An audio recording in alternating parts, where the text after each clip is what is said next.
Swami Tulsidas。那 Swami Tulsidas 相信大家都并不陌生，因为我们大家人人都是阿特玛克利亚瑜伽学员，对吗？那他是全球阿特玛克利亚瑜伽的总负责人。我相信这里面大部分的伙伴们都是参加过他所举办的深度课程，相信你们印象也非常的深刻。所以今天我们特地设置了这样的一个互动环节，在节目的最后，希望我们时间是足够的，所以也欢迎大家提出你们对他想问的问题，要珍惜这样的机会。Okay, Jai Gurudev Swami, welcome. So could you please ask set Swami as a co-host? So Jai Gurudev. Jai Gurudev, we are very honored to have you here to be our guest today. I'm very happy to be here. Yeah, so as you already see that we have like close to 90 Chinese followers, devotees online already. So later we're going to have interactive sections where you can really communicate with everybody, and we know you love it. Yeah, it's my favorite. Okay, so I already gave a short introduction about yourself, but of course the details and the stories come from you. So we're going to jump directly into the question, like how Perfect. do you get to know Guruji in the first place?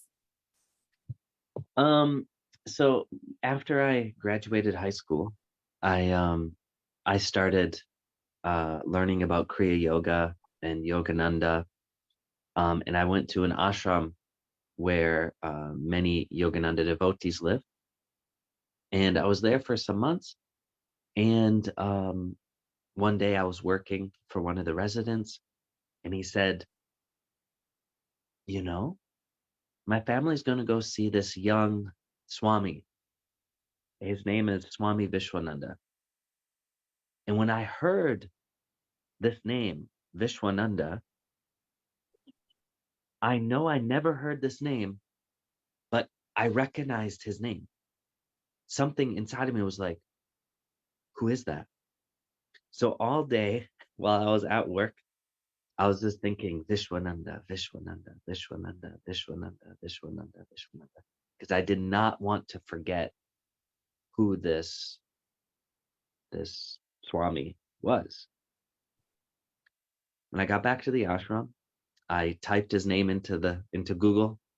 I scrolled down, saw his picture, and as soon as I saw his picture, my heart said, "He is your guru." Now, because I read, the autobiography of Yogi, I assumed that when you meet your guru, the angels would appear, heaven would open, and it would be very, very blissful. Like all kinds of transcendental feelings. Yes, exactly. But it wasn't that, actually. The truth is I was very afraid because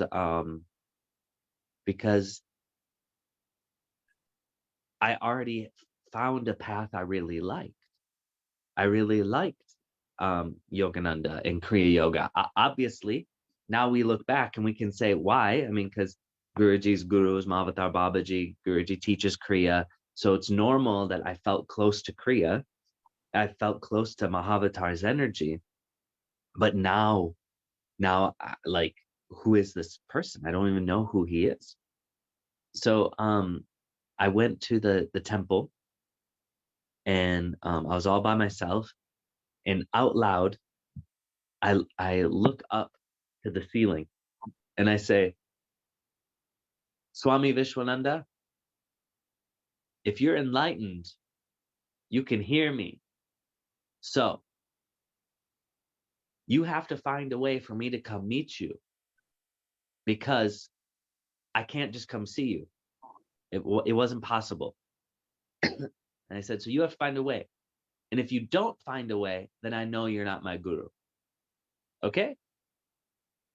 Okay." So then I leave the temple, and as I open the door to the temple, I almost hit my friend in the face with the door. And I was like, oh, and she's like, oh, sorry. And I was like, oh, I'm sorry. And she is exactly from the town that Guruji was coming to. And I went, hey, do you want to go see Enlightened Master next month? She said, where? And I said, well, San Ramon. She said, oh, I'm from San Ramon. I said, yeah, you want to go see? She goes, yeah, okay. And she walks away. It was so easy. Matter of fact, it was too easy that I said, that doesn't count. And that's so funny. So for the next month, excuse me, I'm a little bit sick. For the next month, I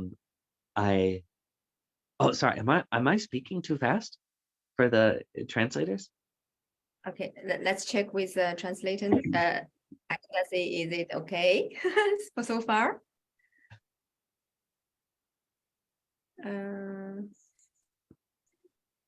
I think there's no response. It means all good. Okay, nice. If it is too fast, please just say something. Okay. So for the next month, all the time I just kept talking to him like out loud, and I would say, Swami Vishwananda, if you're enlightened, you can hear me. And for sure, after a month, I must have been very annoying. So the month comes. My friend and I, we go to this town. Yogananda said that when you meet an enlightened master, you should always bring fruit or flowers. This is to show your devotion. So I didn't have any money. I had like just a little bit of money, very little. Uh-oh. Is everything okay? I'm the host now. I don't know what that means. Nobody. Is it okay? No. It's okay. So we just keep talking. Yeah, just keep talking. Yes. Okay. Okay. All right then. So, um funny. Okay, awesome. Okay. So we right. So I only had a couple of dollars, a little bit of money. So I go to the store and I buy an apple. Yeah, like just a little apple. And so I go to see him, and he okay, I have to admit everybody now. Okay. All right. So it's so funny. Okay. So I get the apple, and we go see the place where the interviews are happening, because Guruji was giving darshan and interviews. But I don't know what this darshan is. I don't know what this is. This is weird. Okay. This is weird for me. I need to know, are you my guru? This is the question. Okay. So I say, I want interview. So then I go, we go for the interview. I walk into the house where Guruji's giving interview. And the person says, please take off your shoes. And for some reason, hi, Ramdas, you're back. You're back. Well, I think I can make you the host now. Let's see.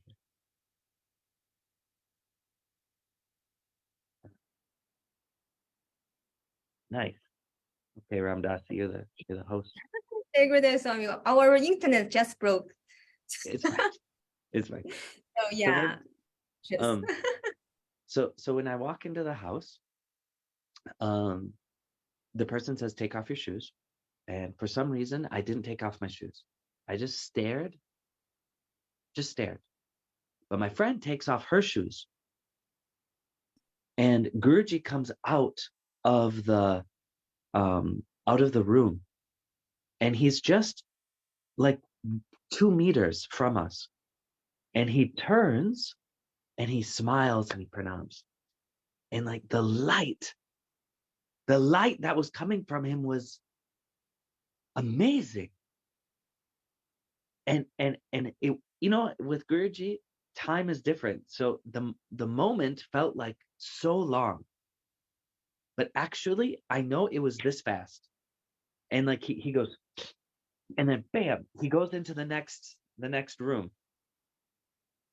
But this light that was coming from him was so beautiful.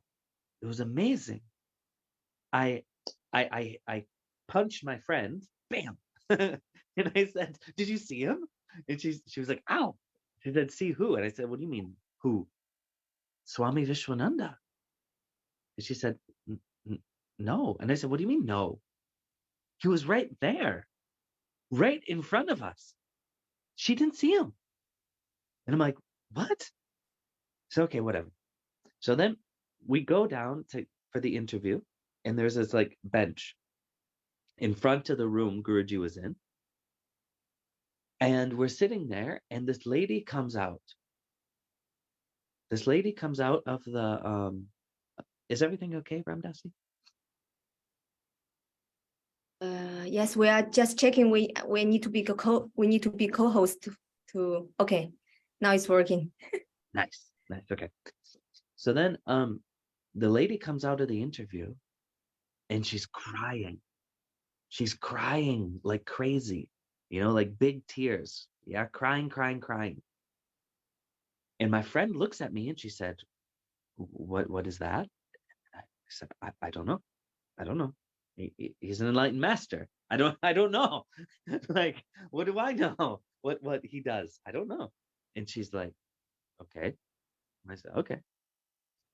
So then another lady goes in, and she comes out also 10 minutes later crying like crazy, you know? And my friend looks at me and she says, you can go next. And I look at her and I say, are you sure? And she says, yeah. But then this other lady says, oh, I'm sorry, I'm running late. Can I go first? And my friend says, yes, please. And I say, okay. So she goes in, and 10 minutes later, she comes out also crying. Yeah, like crazy. Okay. And now my friend is totally freaked out. She's totally freaked out. And she says, you go first. And I say, are you sure? And she says, yeah. You are the one who wanted to see him. You go first. I say, okay. So I go in. And Guruji, he looks at me and he puts out his hand like this. And I think, oh, he wants an apple, or he wants the apple. So I put the apple in his hand. And Guruji goes, what? No, not the apple. And he throws it. He goes, you. And he grabbed my hands and pulled me close. So he was sitting in the chair, and I was how do you say it? Kneeling in front of him. Huh. So nice. The love that Guruji was like emanating, that was coming from him, was so much, I couldn't think anything except, I love you, I love you, I love you, I love you, I love you, I love you, I love you, I love you, I love you, I love you, I love you, I love you, I love you, I love you, for like 5 minutes. Nothing except, I love you, I love you, I love you. It was so, the love, he was just sitting there, silence. Nothing. It was amazing. And finally, Guruji laughs and he says, well, do you have any questions? And from my heart, the question comes, are you my guru? And I tell you, this was the most frightening moment of my entire life. Because some part of me understood if I ask this question, all of my hopes and my dreams, I wanted to move to Japan, become a Zen monk. I was very excited. And I knew if I asked this question, are you my guru? I will not move to Japan. I will not become a Zen monk. I will follow this man. I don't know anything about him. I'm going to be clear. I know nothing about him except his name is Swami Vishwananda, and he is a disciple of Mahavatar. That's all I know. I don't even So know it, he's from Mauritius. I don't know anything. Okay. But I it know means if you I know ask, sorry. it means you know the answer. A part of me, obviously, but there's also the ego was so afraid. It was like looking death in the face. And so in my heart, it says, are you my guru? Because I'm so afraid I don't ask. And then my heart goes, are you my guru? And then, are you my guru? Are you my guru? Are you my guru? Are you my guru? Are you my guru? Are you my guru? Okay? And you know how Guruji says that the Lord is always inside of your heart, knocking to be out, knocking to be free. Yeah? The Lord was not knocking. He was pounding on that door. I tell you, these words from my heart were so loud, I could not hear anything outside of me. It was like this. It was so loud, screaming, are you my guru? Are you my guru? Are you my guru? And just to like shut this voice up, I'm like grabbing Guruji's hands so tightly. And I say, are you my guru? And Guruji goes, mm-hmm. And I went, oh. And as soon as I asked, the fear was gone. I mean, like this, like it never existed. And I went, oh, can I live with you in India? Because I know nothing about him. And he laughed. He goes, I'm not from India. And I went, oh, okay. Upstairs, I heard something about Mauritius. And all I remember from school is that Mauritius is part of Africa. That's all I remember. I didn't remember it's an island or anything, you know? And so when I think of Africa, I think of the Serengeti, you know, with giraffes and elephants, zebras, all Yeah. these things. Yeah. And I think, man, I never wanted to go to Africa. But if the guru's in Africa, I must go to Africa. So I say, can I live with you in Africa? I was 18 at the time. And Guruji laughs. He said, I don't live in Africa. And I went, oh, well, where do you live? And you know how Guruji, when he's giving darshan, in these moments, his eyes are very different, isn't it? He's different. And in this moment, his eyes became like darshan eyes, where he became the divine fully. And he looked at me and he said, I live in the hearts of all people. Wow. And this was the first time I had ever heard words that were undebatable. This is fact. 100% fact. I know it to be true. It is fact. But my mind goes, yeah, but where do you live, man? Like, where do you live? And I just think it, and Guruji starts laughing, and he says, I live in Germany. And I think, oh my God, this guy read my mind. And then I think, man, I really 100% never, ever, ever, ever, never, ever wanted to go to Germany. Ever. Ever. Never Oh, Germany. that's very strong ever. How There's come? never. Okay. But to be clear, where I'm from in America, it's like little Germany. Okay. So we have Oktoberfest in all of these things. So Germany was like, it wasn't special, okay? But never ever, okay? But I'm like, well, if the guru lives in Germany, I have to live in Germany. So I ask, can I live with you in Germany? And he goes, okay. And I went, okay. We talked a little bit more, you know. He asked how old I was. I said I was 18. I said I want to be a monk. He said, very good. I asked, does he have any advice for me? He said, serve the people. I said, okay. And then I said, okay, well, I'll see you in Germany. And he goes, yes. I said, okay. So then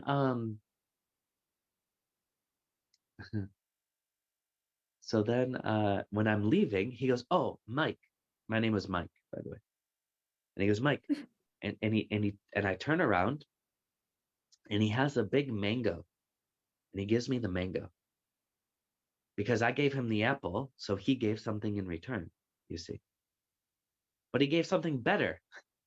An apple is like this, who cares? But the mangoes are delicious. I was like, wow, thanks. So I come walking out of the room and my friend is waiting. And she looks and she sees that I'm not crying. And and I said, no, I'm not crying. It's very nice. And she goes, oh, okay, good. And I said, okay, nice. So then I went upstairs, I waited for her, and 10 minutes later, she also comes out crying. So anyways, so then I go back to the ashram, okay, where I'm at. And there was a friend of mine who is now devotee. He's now a devotee, but we met in that ashram. And we were like super close. And I knew immediately if Guruji's my guru, that he must be his guru too. It's just impossible that it's not like that. So then so when I got back to the ashram, I cut I cut the mango in half, yeah? And I gave half of the mango to my friend. And he was getting initiated into the Kriya of Yogananda that night with like, I don't know, 10 other people. And he said, oh, I'm going to give to them. And I said, fine, but you cannot tell them where it's from. Because I already understood that they didn't like Guruji so much because Guruji is also disciple Mahavatar Babaji, and they didn't like that so much. So I said, you can give it, but you cannot say where it comes from. Okay? And he said, okay, I promise. I said, very good. So I have the mango, I eat it, nice, whatever. I don't experience anything special. But that night, my friend cut up the mango and he gave just a little piece to each of the new Kriya yogis. And they go to his room, which is a very small room. Yeah. And he gives it to them and he says, I promised I cannot tell you where this came from, but believe me, it comes from a disciple of Mahavatar Babaji. And they're like, what? And they said, who? And he said, I promised I cannot tell you. Okay. And they said, okay. So they have this little piece of mango. Okay. And sorry, one second. I'm gonna blow my nose. Okay. One second. No problem.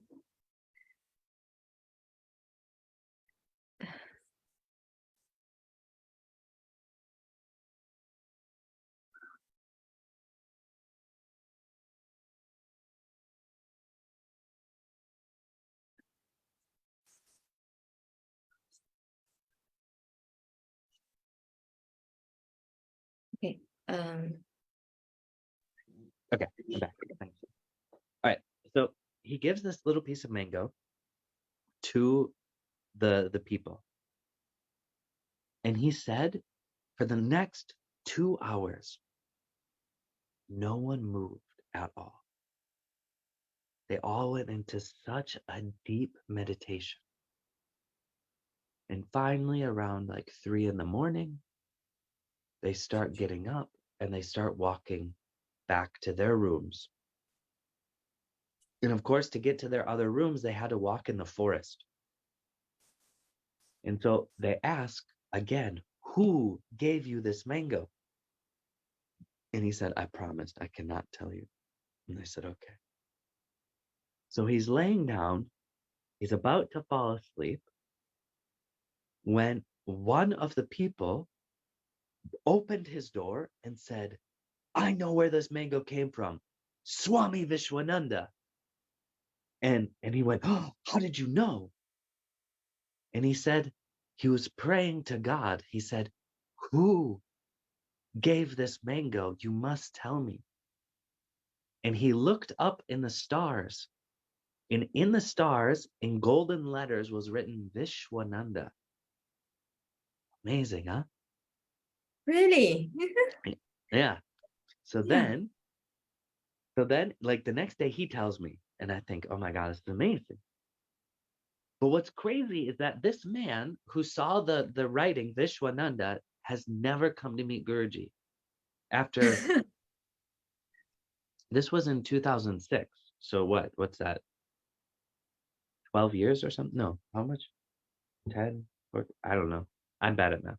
Very long time. And, now what, 16?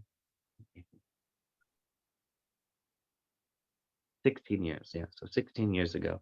After all these years, he's never come to see Guruji. And for a long time, this was weird to me.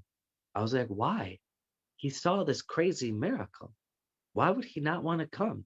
He prayed to the Lord, and the Lord answered his prayers. And he doesn't want to come meet Guruji. That's crazy. But it's clear why this happened. Because I know myself. If that would have happened to me, then I would have doubted myself. I'd be like, no, this is just my mind playing games. So Guruji gave a miracle to someone else because I can't deny him. He says it happened. I have to believe it. You understand? And so this was a way for Guruji to make sure that I kept my faith. And so this and some other things really helped me to stay focused for the next few months when I went home. And I I made money to go move to SPN. But then on the way to SPN, or no, Stephensoff, sorry, Stephensoff. On the way to Stephensoff, the first ashram, it was my first time traveling outside of America by myself. I was 19 at the time, and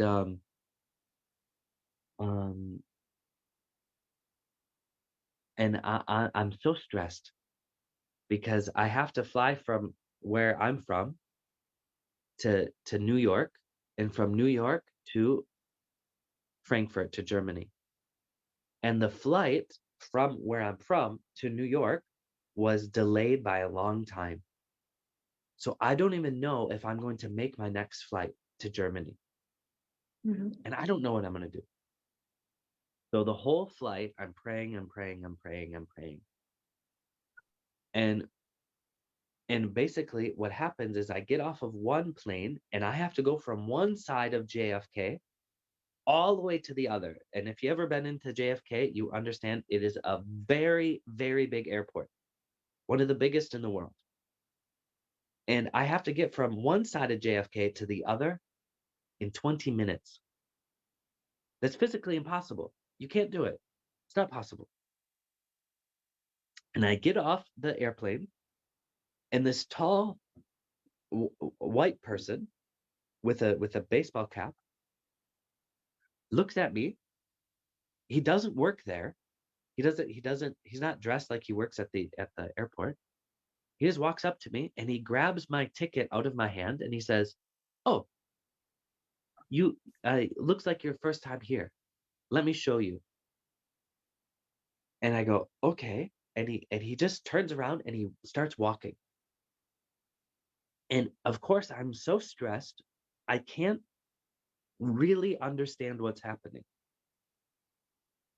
But I'm walking behind this man, and as he's walking through the crowds, all of the people are like parting. He's not moving or dodging anybody, okay? But everyone is moving for him, like he's royalty, yeah? But also no one seems to notice him. They're just like naturally moving around him. And as they would move around him and then close behind him, and I had to move through the people. I was running so fast to keep up with him, okay? But he was very relaxed, very relaxed. And before I know it, all of a sudden he stops and he goes, "There's your gate." And I went, "Oh, okay." And he hands me my ticket, and I'm the last person to get on the plane. And I run to get on, and I turn around to say thank you, and he's gone. He's disappeared. And I think, oh, wow, okay. At first I think he's just went away. But finally I get on the plane and I relax and I realize, wow, he was not normal. That was Guruji. Okay. So I get to Frankfurt. I I take a bus to the other airport, and then I take a taxi to the first ashram. And I'm expecting the ashram to be this big place like SPM, but it wasn't. It was just a couple houses together, yeah. And Guruji, I didn't know Guruji was there. I thought he was traveling. And he sees me and he goes, "Oh, Michael, you made it." And I look at him, and he goes, "How was your flight?" And I said, "It was good." And I only think to myself, because of you, because you came, that was you. And he goes, "Mm-hmm." And I think, oh my God. Not only did he read my mind again, I met him twice and he proved to me I can read your mind twice, but he had already materialized a second body just to make sure I could get from one plane to another. And yeah. So that was the beginning. That was the beginning. He asked, I had written to Partha. Partha was the main person in the ashram at the time, looking after everything. And I'd emailed him and I had told him that I met Guruji and he said I can live there. And of course, Partha never met me before. So he had to tell me that's not possible. And he said, "You can come for 90 days. That's it." And I said, "Okay. Well, whatever. Guruji's very nice. He probably says yes to everybody. No problem." So when I got there, I thought I was only going to stay in Germany for 90 days.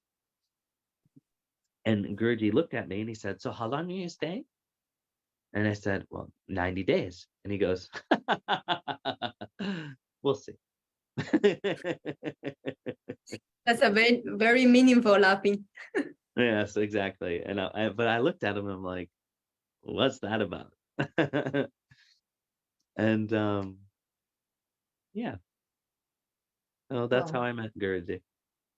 That's a Super. very intensive beginning. It was very intense, yes.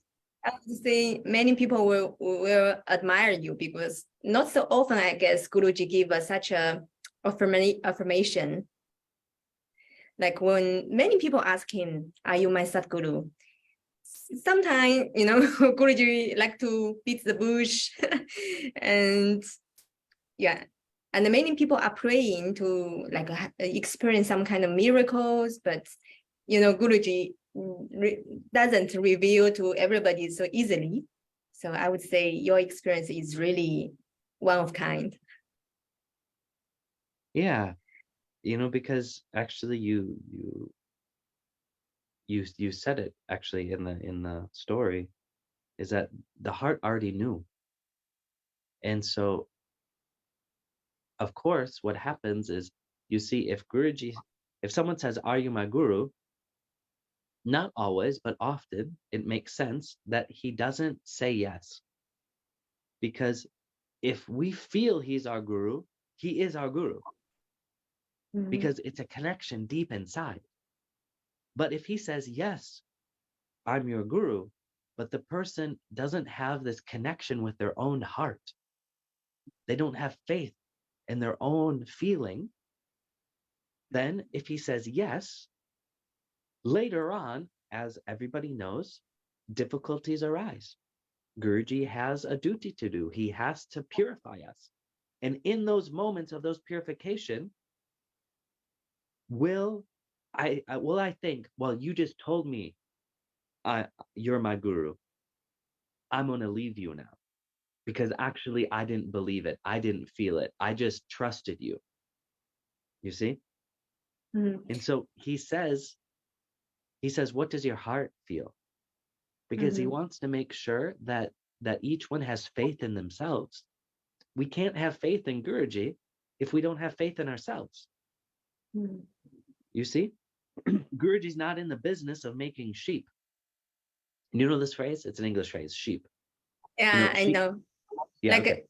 He will release the lion inside of all of us. Yeah, but see, in the phrase sheep, it means someone who doesn't think. They just go with the crowd. Yeah. Okay. Guruji's not. He doesn't make his devotees sheep. He doesn't make his devotees stupid. He wants all of his devotees to be very strong, to have faith in themselves, because if we have faith in ourselves, we can also have faith in him. You see? Yeah. By hearing your feedback, it reminds me, like, by not answering our question directly, actually Guruji is protecting us from offend Adish, if he said so. But then later, if we broke our vow, so that's a very risky thing for us. So everything he does is for our sake. Exactly. He once So I guess asked me, we were having a picnic, and he said, "Tell me, what's the difference between me and Satya Sai Baba?" I don't know. How do I know? How am I supposed to know the difference? They're both very great gurus. Who am I? What? I don't know. And so I said, I don't know. How can I answer that question? And he said, Satya Sai Baba, he does not force his devotees to change. He wants them to change. But he's very sweet. He's very nice. He doesn't force them to change. And then he goes, but me? I force my devotees to change. This is not kindergarten. This is university level. And then he started laughing again. and I think, this is not funny, Guruji. This is not funny. But it's true. You see that this is Guruji. He has, like, the story of Sukadev Goswami. Okay, so Sukadev Goswami, his father is Vedavyas. And even though his father is an incarnation of the Lord himself, his father said, I'm not your guru. And Sukadev Goswami, who's also born of fire, he's pure. He says, what do you mean? What do you mean you're not my guru? He said, no, someone else is your guru. He said, who? And he says, King Janaka. And Sukadev Goswami, who's brahmachari, who's sannyasi, thinks, what do you mean? What do you mean this king is my guru? This is stupid. And so, But his father says, look, I cannot give you realization. Only your guru can give realization. Okay? So go to your guru. And 4 times he goes to King Janaka, and he gets part way and he turns around. He says, no, he's not my guru. Not possible. And his father says, what are you doing? You go. So he goes 4 times this time. Finally, he gets to the palace. Many things happen. I'm going to fast forward the story. But finally, he sits in the room with King Janaka. And they start having divine discourse. And the only thing that Sukadeva Goswami owns is the loincloth, the dhoti, and some books which he studies. And pretty soon, Sukadeva Goswami can see that there's some light flickering. He's like, what is this? And the palace guards, they come running in and they say, my lord, we must go. The palace is on fire. And King Janaka looks at him and he says, you all go. What do I care? Stop bothering me. Don't you see? We're here having satsang. We're here speaking about the Lord. What do I care about this palace? You get. And so they all, oh, okay. And they run because he's the king. What are they going to do? So everybody's screaming, everybody's running. And Sukadeva Goswami is starting to freak out.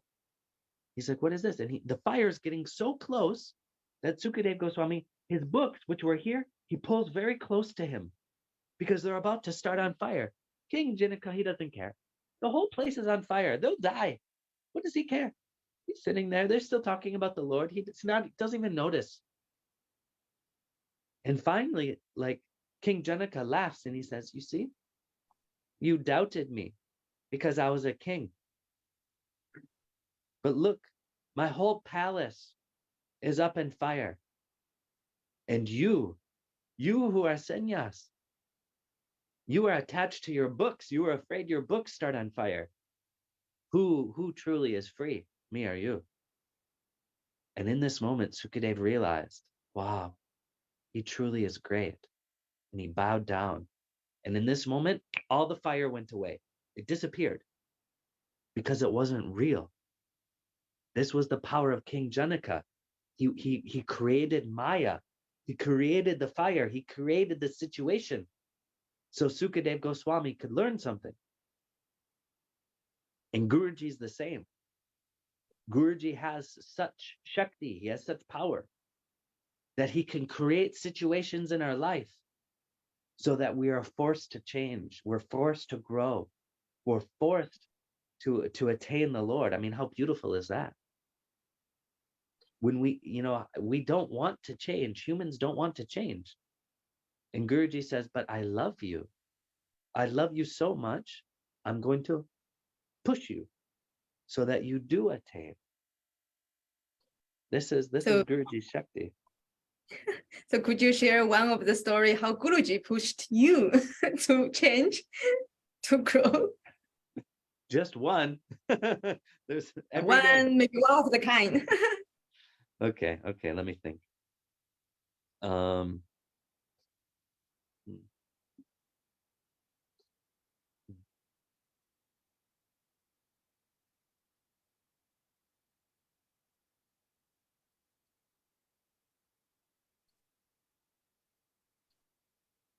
Okay.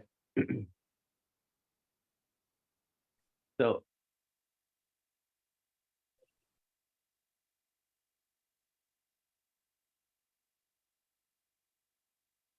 I always felt Shishupal. Do you know who Shishupal is? He's this character in the life of Krishna. And Shishupal, he was an evil man. But the mother of Shishupal was a great devotee. And she went to Krishna and she said, Krishna, please, even if my son insults you 100 times, Please forgive him. And Krishna says, of course. So throughout the life of Shishupal, he insults Krishna 100 times, always insulting him, always being very terrible.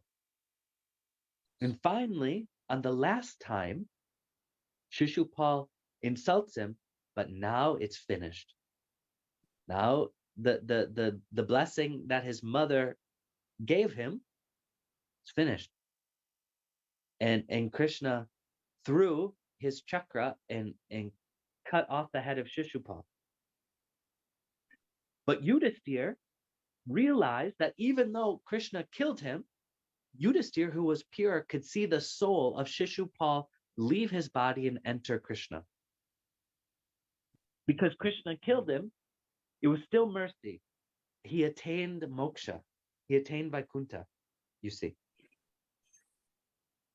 But anyways, even though Krishna was so merciful, the story is about Shishupal. Don't be like Shishupal. Don't be stupid like him and make so many mistakes. You know, Guruji will forgive so many mistakes, but eventually something must happen. And I always felt like Shishupal. I'm thinking every time I would make a mistake, I would think, man, this is it. This is it. It's done. I'm done. And the first time that happened, I was in the ashram only a couple months. And and I made a mistake. And looking back, it wasn't that big of a mistake, but I thought it was a big mistake. And so Guruji was traveling, and I knew that he knows everything. He'd already proven it enough times, you know. And so so I assumed when he gets back, he's going to look at me, and he would say, Aditya. That was my name back then, Adityananda. Adityananda, there's the door. You can leave now. How dare you make such a mistake? Yeah. I absolutely believed he would kick me out. And so I think to myself, well, I might as well be a man and go up to him and say, Guruji, I have something to confess. So when he comes back, he comes into the ashram, everybody's very happy, everybody greets him, it's very nice. He's very happy, he says hi to everybody, and he is going to his room. And I say, oh, Swamiji, we called him Swami back then. I said, Swamiji, I have something to confess. And he looks and he goes, really? What? And I told him what I did. And he looks at me and he goes, oh, well, if you don't like it, don't do it. And he turns and he goes to walk away. It was that simple. His love was so great that it meant nothing what I did. But I can't understand this. I can't understand it. So I call after him. I say, yeah, but do you still love me? And in this moment, I tell you, Guruji is very angry. He turned around and he said, have I ever said I do not love you? But in this moment, he had his darshan eyes. The eyes of, this wasn't just Guruji as the person, but it was the cosmos. It was the Lord himself speaking. Have I ever said I do not love you? And I was so shocked. And I turned around and I'm walking back to my room, and I've read the Bhagavatam, I've read the Bible, I've read the Quran, and I went through it very quickly with my mind, and I realized it's true. Guruji the Lord has never said, if you do something, I don't love you. Many people say it. If you do this, Ramdasi, I won't love you anymore. Many people say this. Many people say God says it. Well, if you act like this, then God won't love you. But has God ever said it? Has the Lord ever said it? The answer is no. Matter of fact, he's always said, I love you. I love you all. You are my dear children, he has said. But even though Guruji did this once, I'm very stupid. And so Guruji has to keep doing the same lesson again and again and again and again. Always same lesson for me, because I'm very stupid.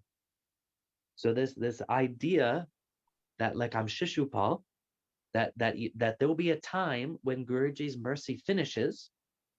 This was a lesson for many years for me, because it was so deep inside of me that love is conditional. That there will be a time where Guruji's love will finish.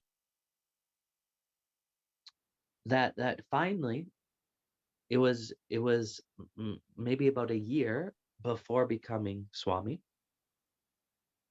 I made a mistake, and this great fear started to awaken. And I tell you, for 3 days, I was like in a panic attack. I couldn't eat, I couldn't sleep, and I nothing. And Guruji, I was avoiding Guruji. You know, if you live in the ashram long enough, you get to know the signs of where Guruji is.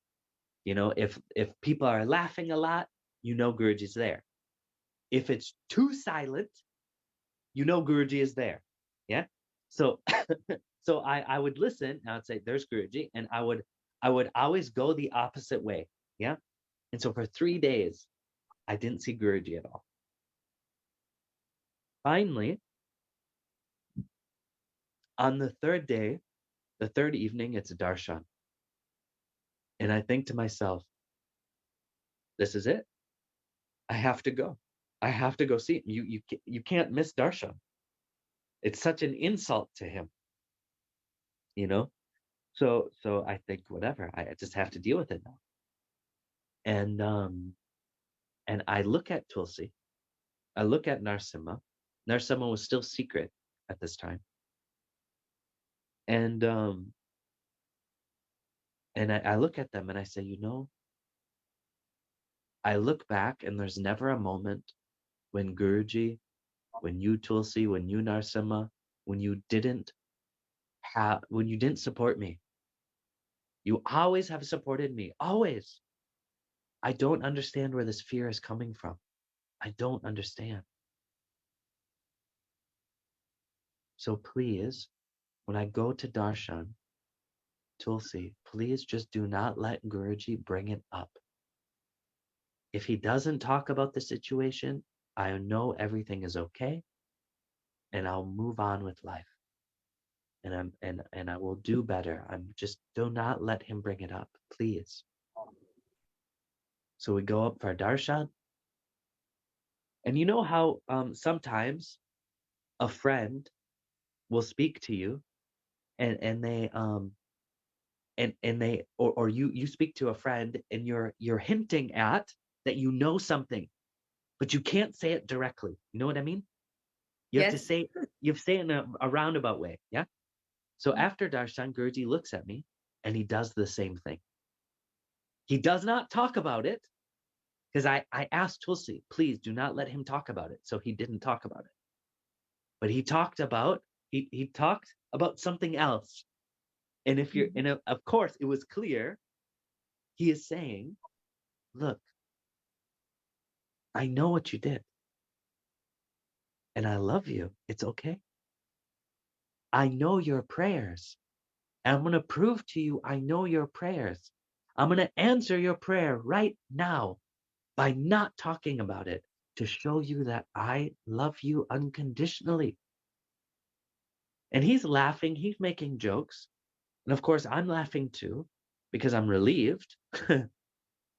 But when I turned around to walk away, I started crying like crazy, because it was so clear that Guruji was saying, what are you thinking? How many times do I need to tell you? I love you. I mean, even after, it was maybe 3 days after Guruji, maybe more, maybe 1 or 2 weeks or something. that Guruji materialized Narsima, but he was secret. Nobody saw him. So Guruji, he was having a meeting with the residents. He was being a bit tough on the residents, and when it's finished, it was prayer time. And usually, I'm the type that would go to prayers, but somehow I didn't.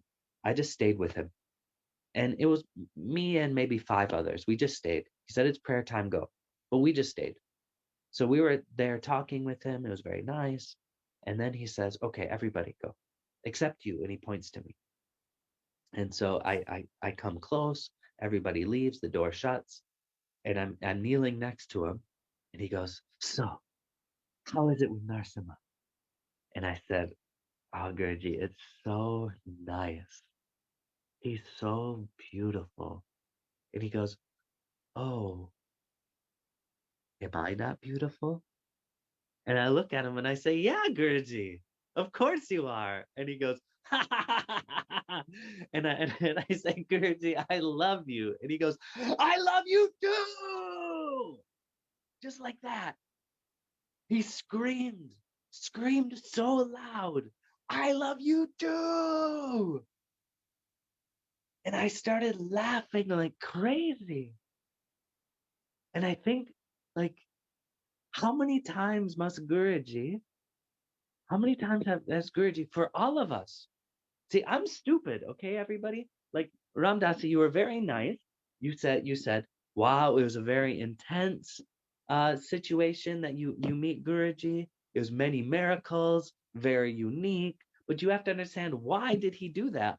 Why did he say, yes, I'm your guru? Because I'm stupid. You understand? You are not stupid. All of you, I have great respect for all of you. How you spent not so much time with Guruji, and yet you have faith. Yet you know he's your guru. Yet you feel him in your meditation. Yet you pray to him. I'm stupid. So he had to be so blatant. You understand? So he had to say, "I love you too," like that. So it would get in my mind. What are you thinking, man? How many times must I prove to you? How many times must I show you that I love you? How many times?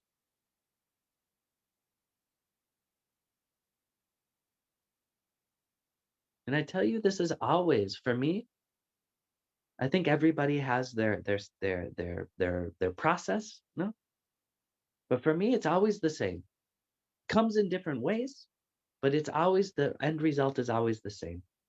To believe that no matter what, Guruji loves me, no matter what, God loves me, that no matter what, God loves everybody, no matter what, Guruji loves everybody. This is always the process from me. And I don't know where that comes from. Clearly, past lives. I don't know what happened, but it's always the same for me. Mm. You know, like, we can only imagine what you have been through, because clearly now you are radiant with this faith that Guruji really love everybody unconditionally and fully. You know, there was a time. So in the beginning, almost in the beginning, I was the first one to pray to Tulsi, and immediately, I didn't know Guruji wasn't speaking about Ishtadevs or anything back then. So I didn't know she's my Devata. I just loved her immediately. Just loved her very much, and started praying to her.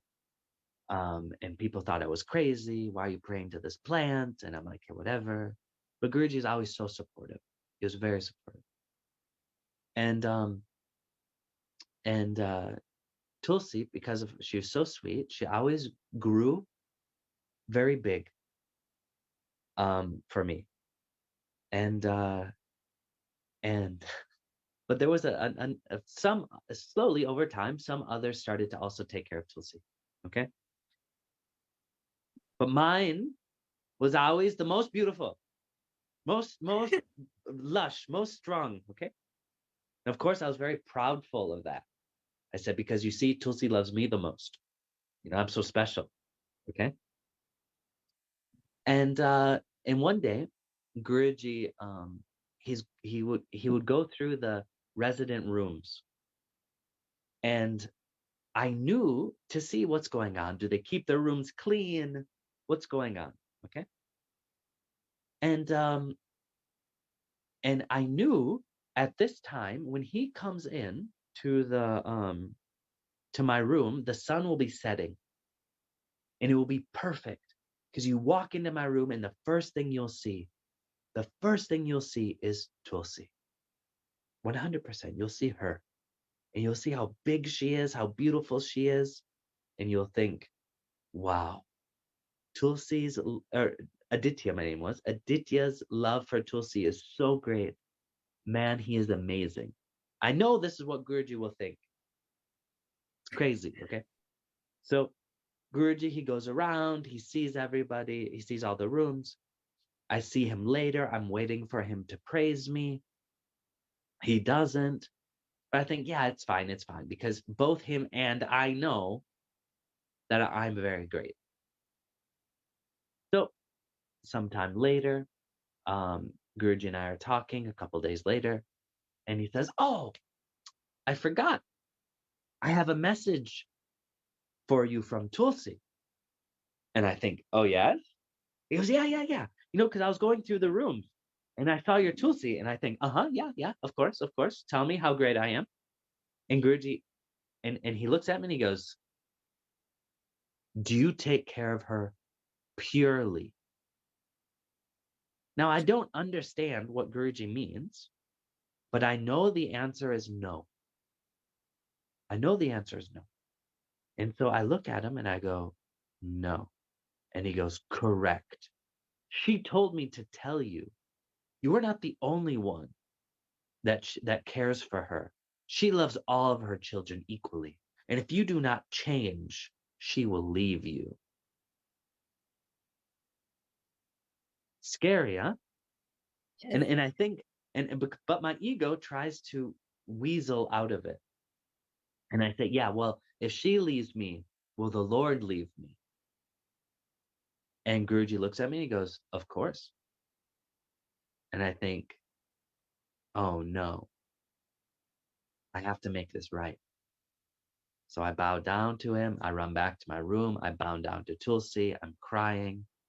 And I realize actually how sweet she is. She didn't have to appear to Guruji and give a message to me. She didn't have to do it.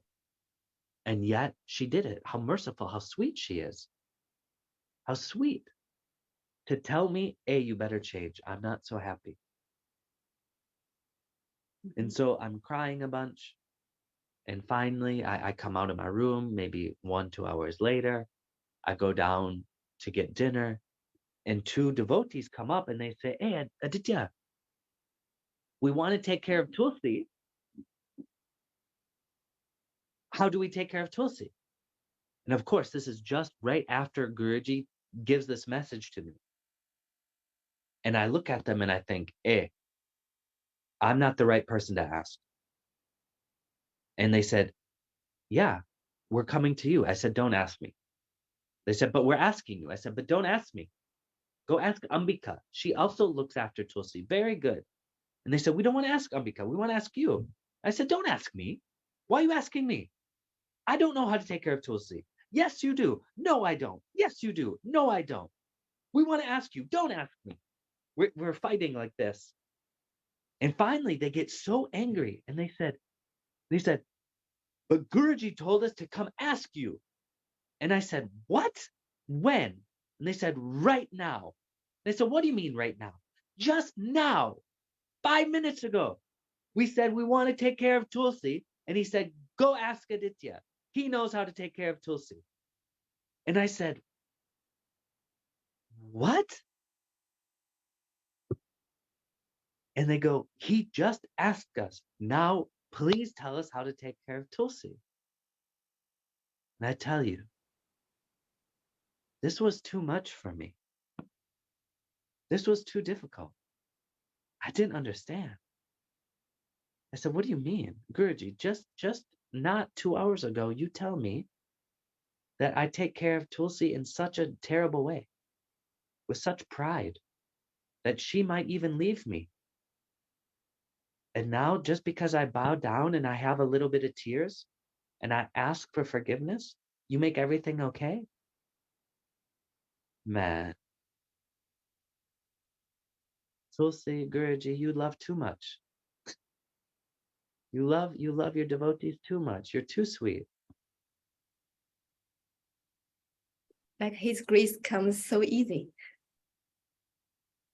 Too easy.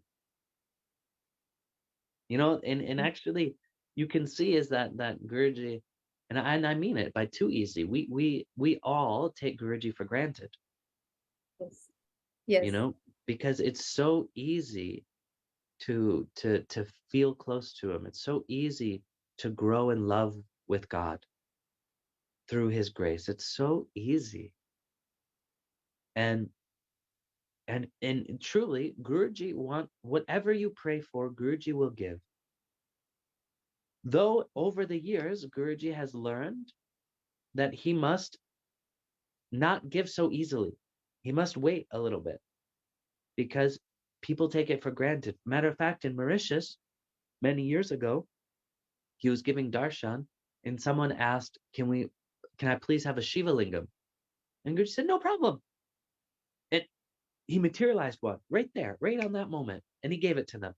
They said, wow, thank you.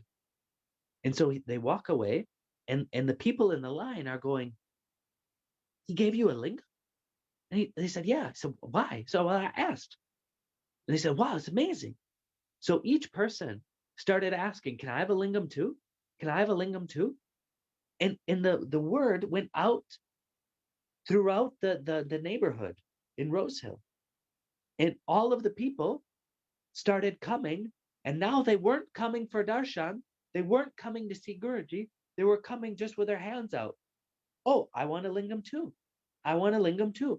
And Guruji was creating so many lingams that he was literally coughing up blood.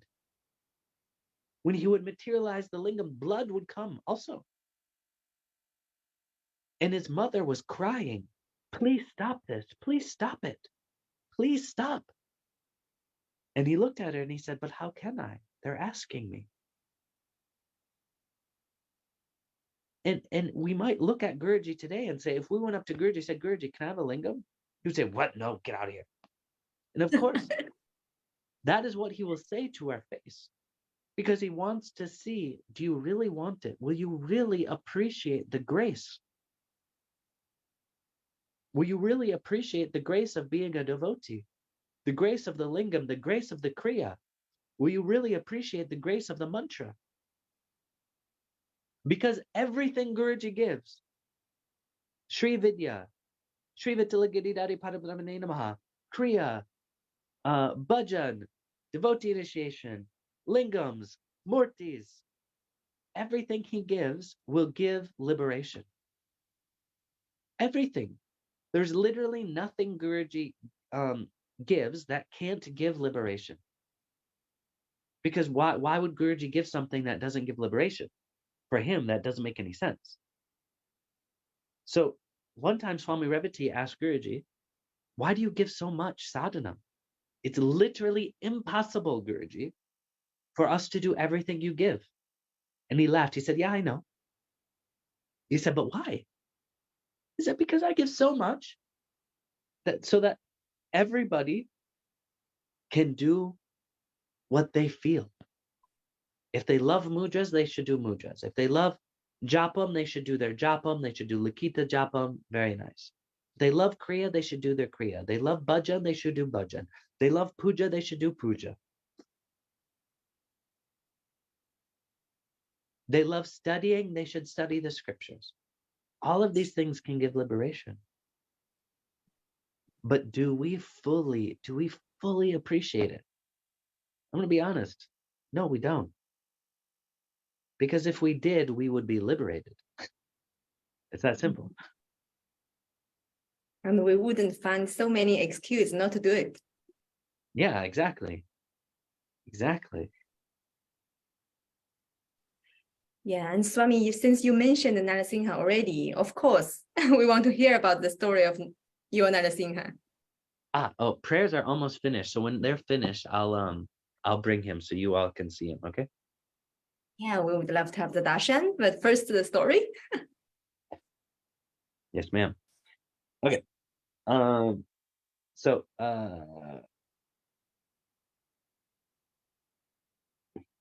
you want the long version or the short version? Of course, the long version with all the details. Oh shit. Okay. All right, we see. Um so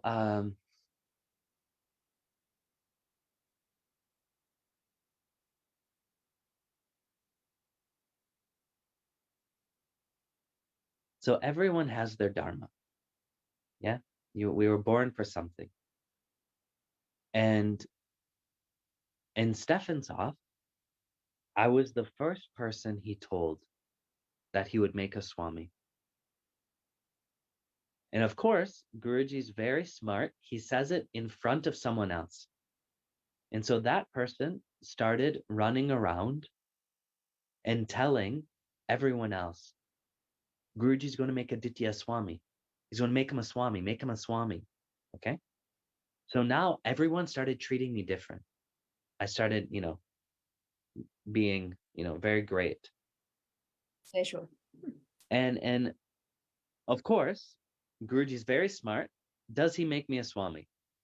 No. And so, I was angry, I was upset, and I started going through my processes. And soon after, Guruji nullifies the vows of all the brahmacharis. He says, look, if you don't want to live as a brahmachari, it's fine. So, of course, even though inside I knew this was my path, I started talking to Kalyani. She's a devotee. She was also brahmacharini.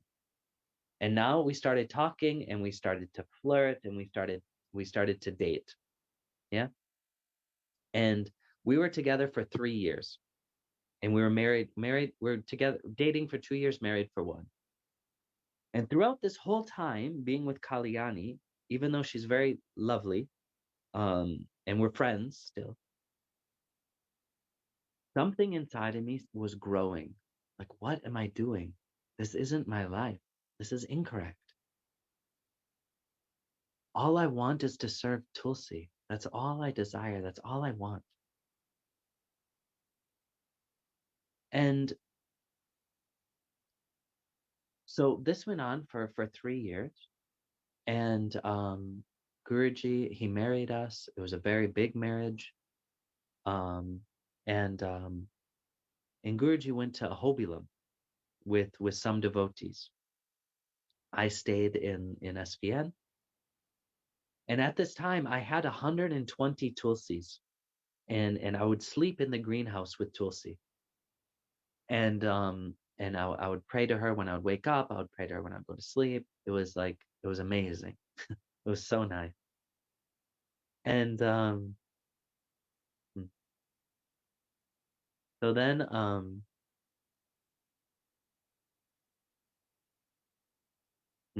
anyway, sorry, I just had a good idea about the Tulsi greenhouse here. Sorry. Okay. Anyways, back to the story. And so Guruji, he in Ahobilam, he was a bit upset.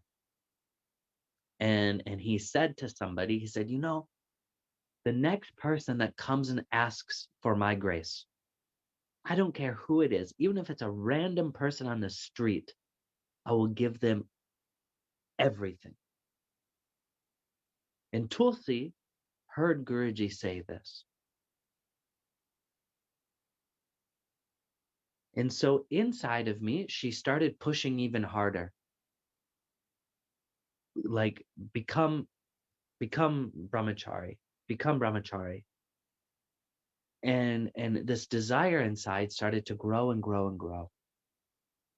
And when Guruji came back from India, he was showing some pictures. And I saw some pictures, and man, It bothered me so much. I was so angry somehow inside about my life. And so I went to the greenhouse and I grabbed my phone and I started texting Guruji. And I made this very long text about, how Kalyani is lovely, but it's just not my life. What I really want is to serve Tulsi. So please make me a rishi, which is strange. You don't ask for such things. You don't ask for, like, please make me a rishi or Swami. You don't ask for it. But somehow I had to ask. And when you write to Guruji, a little tip is, if you ever write to him, if you ever email him, make sure that you, every single word you write is exactly what you mean. Okay? So usually when I write to Guruji, no matter what it is, even if it's simple things, I read it 2 times, 3 times, 4 times, 5 times. I want to make sure that every little word is correct. And so I write this text, okay? I write it and I scroll back up to start reading it. And I look at it in my hand, my right hand is down and it goes, send, just like that. My hand moves completely by itself. Send. I freaked out. And I look at Tulsi, I said, this is your doing. I said, if Guruji's angry, if he is upset, this is your business. You better calm him down. You did this, not me. And immediately Guruji writes, come to the bungalow. So I run as fast as I can up there. And Guruji looked at me and he says, so tell me about this beautiful message you sent. And I said, I don't know, Guruji. When I'm with Tulsi, everything makes sense. That's it. And he says, but does she appear to you? I said, no. Do you have some feeling? I said, no, I just love her. I don't know. Just when I'm with her, everything is perfect. And in this moment, Guruji looks up and I know Tulsi has appeared. I can feel it somehow. And I look up and Guruji just smiles and nods.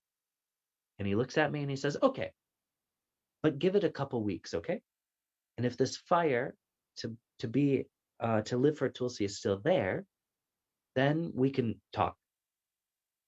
But you have to understand, I can't initiate you unless Kalyani allows you to be initiated, you see. And I said, yeah, I understand. So that night I go back to the greenhouse and I'm sitting there and I went into some type of trance. And I started to like live all of the dreams that Kalyani and I had together. What we wanted to do together in the future, children, how we wanted to serve Guruji in the future. Guruji said we should move to America, so we had big dreams. And I was like living it. I don't know how to explain it.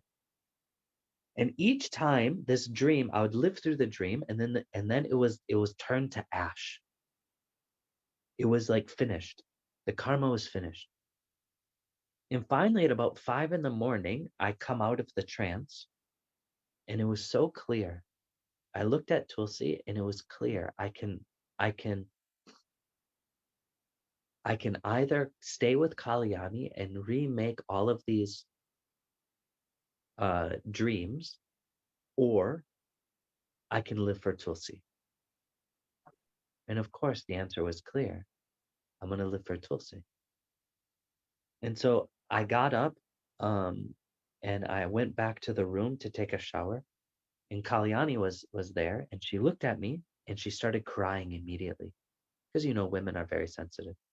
And she could feel that there was the connection was finished between us. And she said, and she started crying. She said, what has happened? And I'm shocked. I'm shocked that she realized. And I just went, I don't know what she's talking about. And she was like crying. And she said, no, don't lie to me. What has happened? And I said, I don't know what you're talking about. I'm just going to take a shower and go to prayers. So I take a shower, I get ready, and I go to prayers. And after prayers, she sees me again, and she looks at me. She says, what has happened? Something has happened. But Guruji told me to wait 2 weeks. So I was like, I don't know. I don't know what you're talking about. But to lie to her, well, this was so terrible. I didn't like it. So I wrote to Guruji and I said, Guruji, I know what I've decided. I can't lie to her. Please let me tell her. And he said, okay, if you've decided. So I went to her and I said, I want to live for Tulsi. I want to be brahmachari again. And she started crying, but she said, okay, if this will make you happy, then yes. So, so Guruji talks to her. He was very sweet. It was very lovely. And then I go to speak to Guruji again later that day. And where I'm in the room in the main building, in his room in the main building. And he's looking out the window and he says, I've decided I will give you my Nitya Vigraha. And I started crying like crazy. And Guruji had never seen me cry before. So this was like a big joke. Yeah. And so he turned around and he's like, are you crying? And I said, yeah. And he goes, why? And I said, I don't know. And he laughed. And of course he understood. Because something in my soul was very happy, was very excited. But I couldn't understand it with my mind. And I understood the words Nitya Vigraha, but I didn't know what it really meant. Nitya means eternal, Vigraha means form. So Guruji said, I'll give you my eternal form. What is that? It's like a lingam, I think, right? It's like a lingam.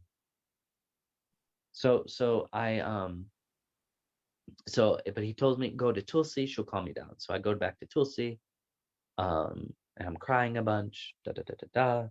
I feel better. It's very nice. Um, and then I think like a couple weeks later, Guruji initiates me as a rishi, and he says, "Okay, I'll give you my vigraha. However, you must do certain sadhana first." I said, "Yeah, sure." And he said, "But it's 40 days." And I said, "Okay." And he said, "You have to do it here." And I said, "Oh, but I'm supposed to travel to America, to teach. I'll cancel my trip." And he says, "Oh, no, it's fine. You just do it afterwards." And I was so sad. That means it would be even longer before I get this special thing. I don't even know what it is. But I was a bit sad. So we talk a few days later, and he asks, how is life? I said, it's very beautiful. I love it very much. And he says, oh, okay. And he stands up, and the energy of the room changed completely. And he said, I have decided I will give him to you now. Bow down. But Guruji was like, I don't know. It was like the whole universe was inside the room. And I bowed down, and like there was so much energy in the room. It was like electricity, like like lightning. And Guruji, he places his hand on his chest and he goes,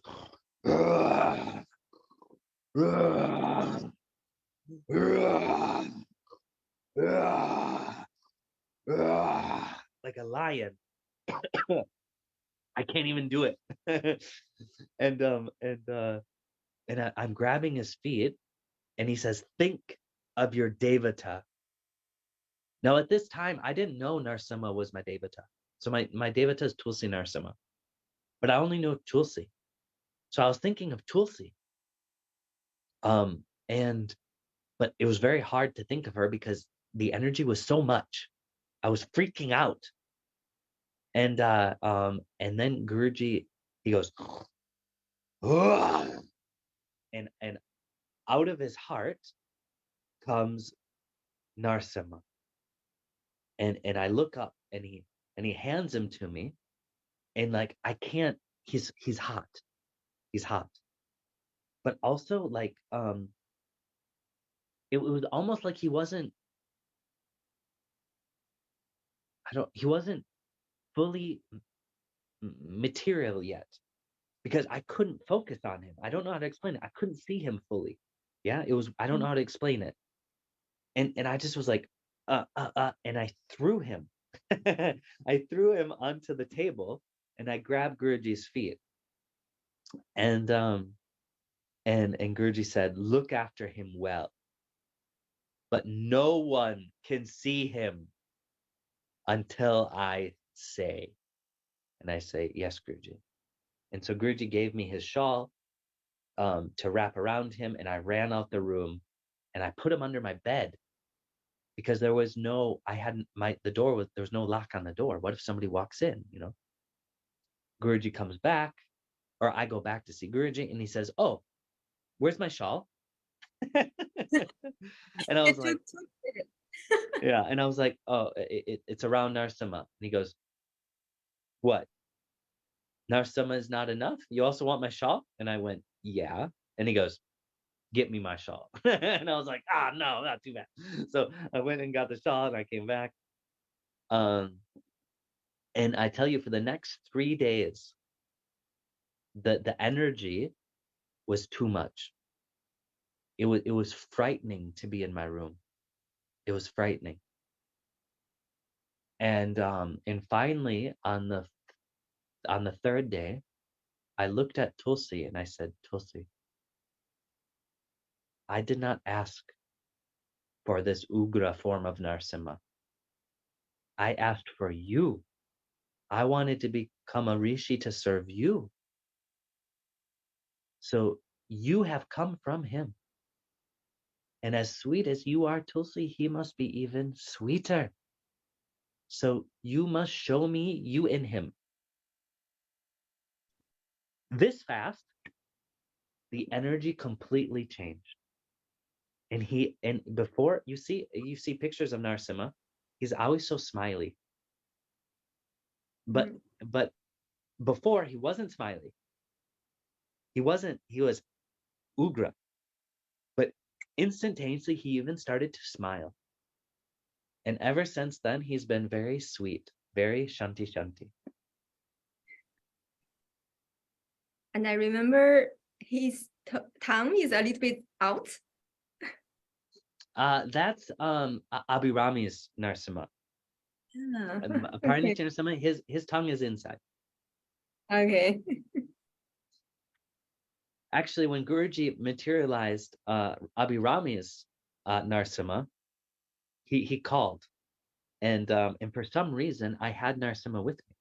It was weird, because like by this time Narasimha was out, yeah, and but it was weird that I had him, and Guruji called and he said, "Oh, I wanted the brothers to meet," and so so Guruji called just so that Pariniti Narasimha and Abhirami's Narasimha could talk over FaceTime.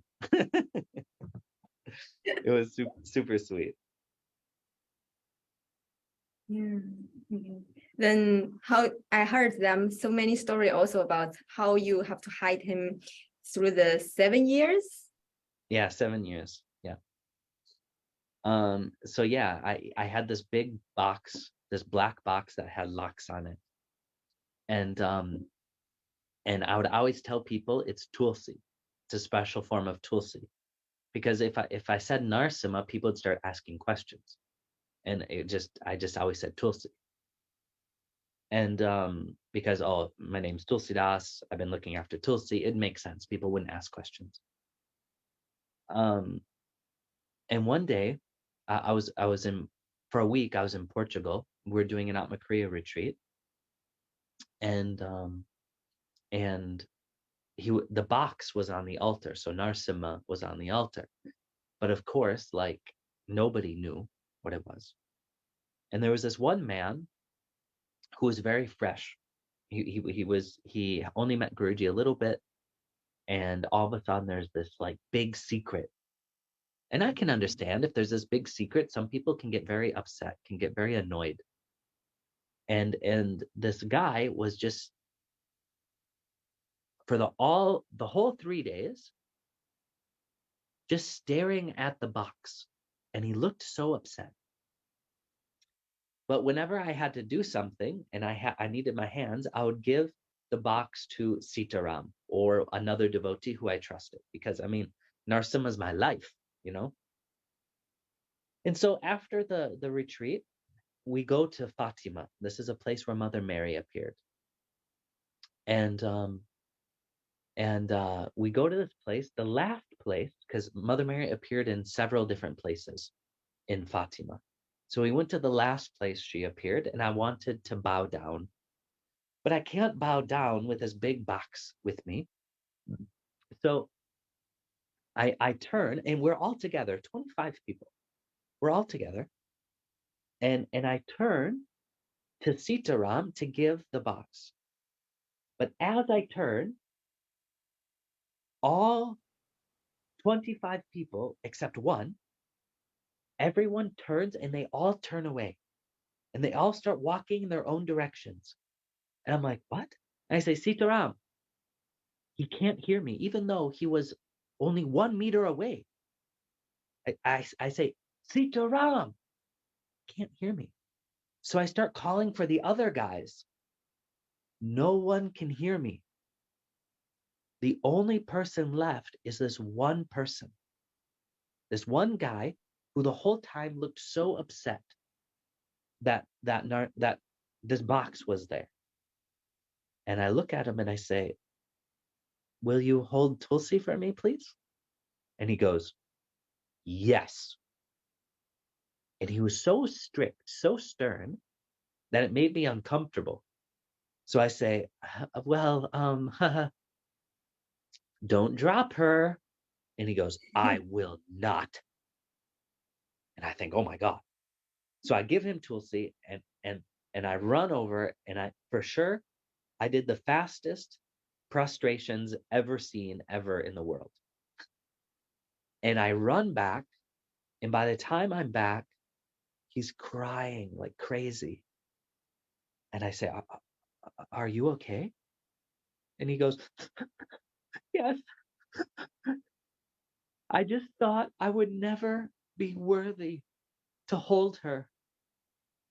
All I was praying was that one day I could hold her. Thank you, thank you, thank you. And I thought, oh my God, Narasimha, you are amazing. Because I didn't know his mind. I didn't know his prayers. But Narasimha made it. Narasimha answered his prayers. He made everybody disappear so that he was the only one left. And this, I tell you, Narasimha has done so many miracles that I don't even remember them all. He's made earthquakes. He's made hurricanes. He's made when I was moving to America, there was the biggest snowstorm in years, in like 30 years. And that in America, whenever there's a big storm, they name the storm. Yeah, the government names it. And the storm was called Maya. They named it Maya. And the storm was trying to stop the airplane from making it to America. But Narasimha made it. And then even the first time he was in LA, it snowed. It snowed in Los Angeles. So many, I understand in that Los Angeles, it doesn't snow in Los Angeles. And Yeah, no, yeah. And yeah. so many times there's been really amazing miracles with him. And to be clear, okay, everybody,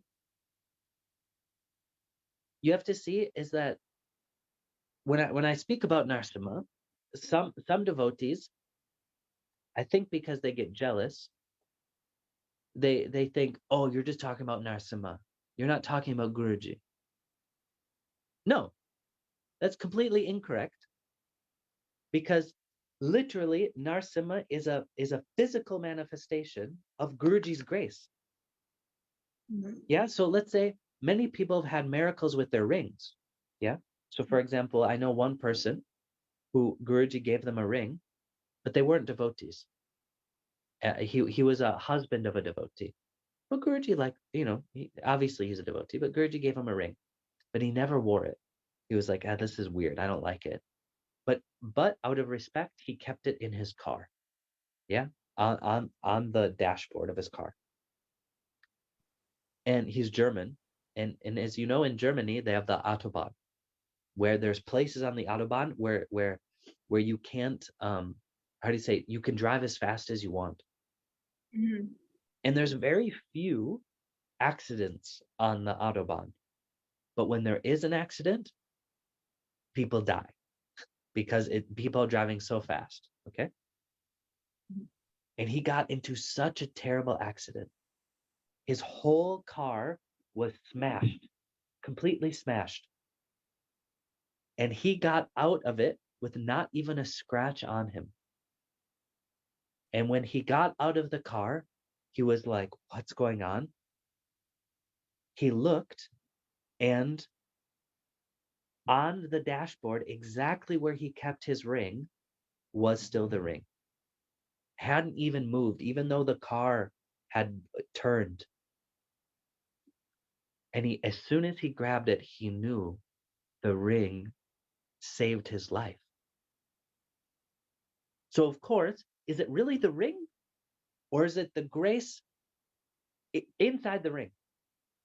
Obviously, it's the grace inside the ring. And who placed the grace inside the ring?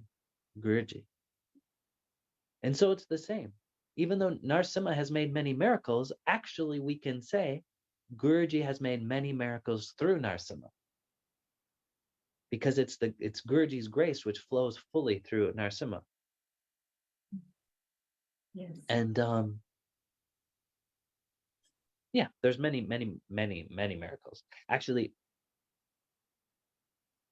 okay, we still have a couple minutes. So I was in Maui with Swami Sridhar, and we did several yagnas. It was very nice. But on the last evening, Swami and I, we say, okay, let's do one more yagna, but let's do it very slowly. So because Swami hadn't really done any yagnas before. He had participated with Guruji, but he had never led them before. So I said, okay, let's do it very slowly, and I show you how to do it. And he says, okay.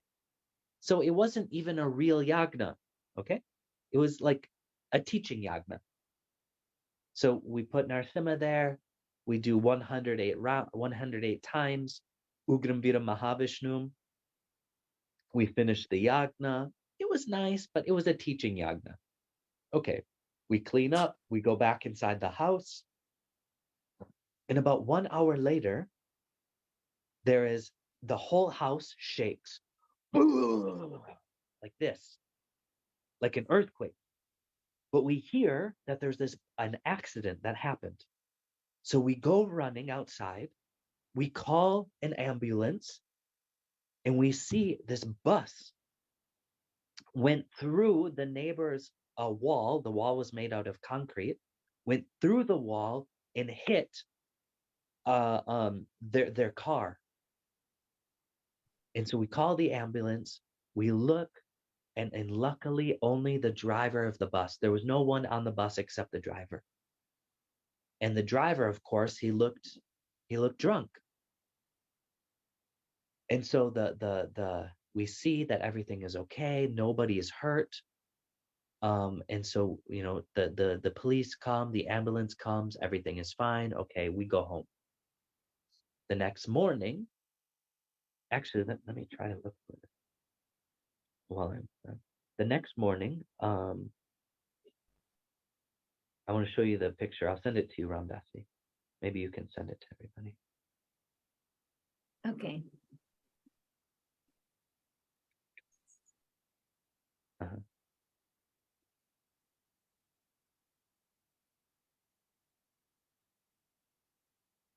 Okay, I just sent you the 3 photos on Telegram. So we go back to see how is everybody, how is everything. And we see on the cement wall, there are claw marks, like Narasimha clawed it. But it doesn't make any sense. Yeah. If when you see them, you'll see that truly they're claw marks. And we're So like, now I'm whoa. gonna share screen. I'm gonna share screen with everybody so they can see the Yeah, nice. pictures. Nice.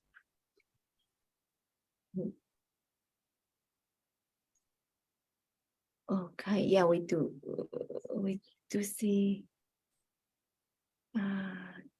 Okay, let me share.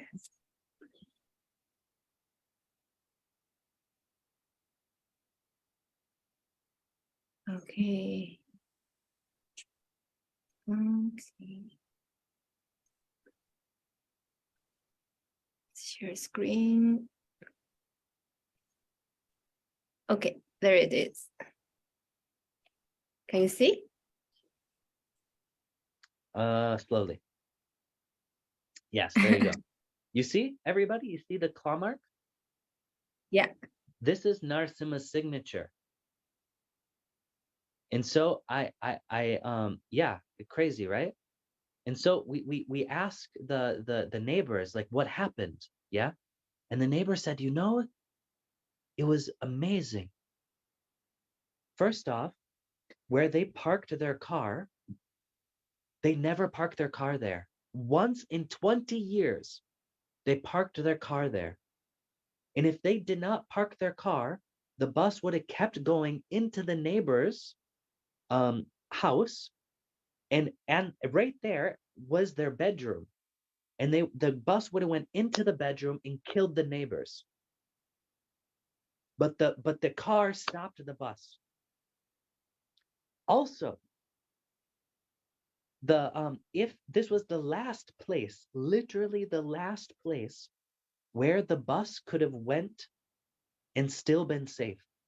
Because if he would have driven even 100 meters more, he would have went into the ocean and died, or he would have went the other way. And in this part of town, it's where all the people are walking in the street.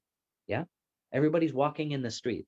So he would have either went through many restaurants and killed many people, or he would have went into the ocean and died. And he wasn't drunk. Actually, he was working so hard, and he's diabetic, and he had low blood sugar that he passed out.